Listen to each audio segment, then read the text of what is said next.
Merci, Monsieur le Président. Tout d'abord, le titre de ce rapport est impropre car il n'est ni massif ni de relance. Il est impossible de traiter ce rapport sans évoquer au préalable le traitement à l'échelon national de la crise sanitaire Covid-19. Et je note que je ne vous ai pas entendu, Monsieur le Président, sur le sujet, tant il est vrai qu'à l'UMPS, les affrontements se font à fleuret-moucheté. Et par les temps qui courent, un poste de Premier ministre, sait-on jamais.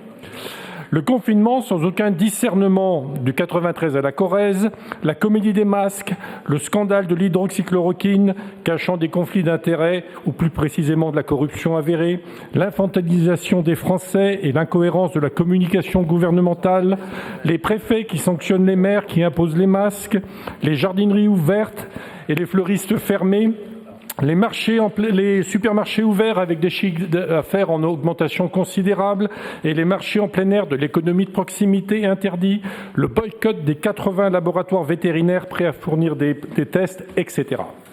Et pourtant, il disposait de toutes les informations et de tous les moyens pour agir intelligemment. Il pouvait s'informer dès décembre auprès du consulat français de Wuhan et de ses 30 agents, sans compter les nombreux Français dispersés dans la société chinoise.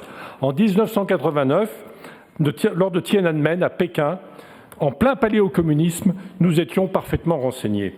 Pour endiguer la propagation, il pouvait, dans le doute, se tourner vers la Corée, Singapour ou mieux, notre représentation de Taïwan, 7 morts sans confinement aux portes de la Chine. L'intelligence, là est la question. Dans son ouvrage « Le Prince », au chapitre 22, des secrétaires et des princes, Machiavel écrit « Il y a 3 sortes d'esprits. Les uns entendent par eux-mêmes, les autres comprennent tout ce qu'on leur montre, et quelques-uns n'entendent ni par eux-mêmes ni par autrui. Les premiers sont excellents, les seconds sont bons, et les derniers inutiles. » La réponse à la crise du président Macron et du ministre Véran et des conseillers qu'ils se sont choisis restera dans les annales comme un monument d'incompétence, de bêtises et de veulerie.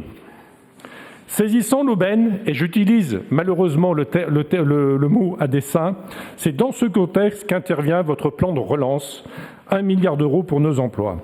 J'avoue que je m'y suis laissé prendre, mais j'ai très vite déchanté. Ce plan à 1 milliard n'est à peu de choses près que la réécriture dans un fourre-tout de tous les programmes que nous avons déjà votés avec des noms différents.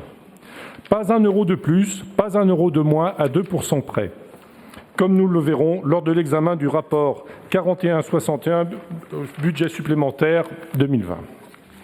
Concernant l'axe 1, mener un plan d'investissement de relance immédiat pour 443 millions. Il comprend, si j'ai compris votre rédaction, le plan Marshall des lycées déjà voté pour 200 millions d'euros. Le plus souvent, ces mesures sont conditionnées à une participation de l'État, ce qui n'est pas de très bon augure. Le bonus ruralité et bourg-centre sont suspendus et revus corrigés sur le nom de bonus relance. Même type de projet, même destinataire. Concernant l'axe 2, la préférence régionale et 3, la relocalisation des emplois. Vous n'avez ni les moyens fiscaux, malheureusement, ni les moyens réglementaires d'aller au-delà de ce qui est déjà fait, du moins je l'espère. De sorte qu'il ne vous reste plus que la subvention, forcément limitée et très surveillée.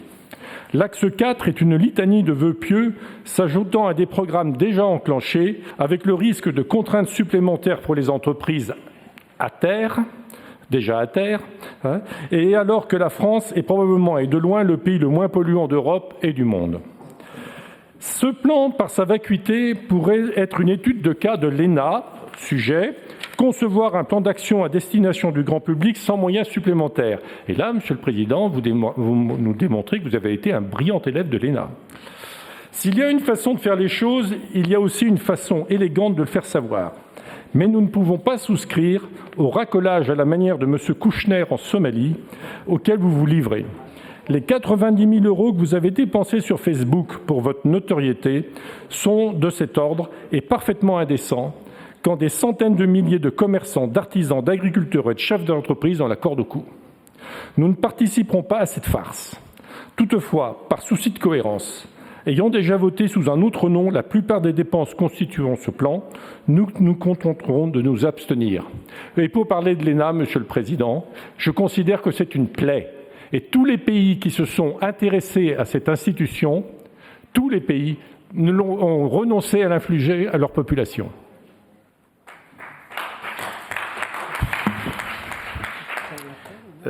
Monsieur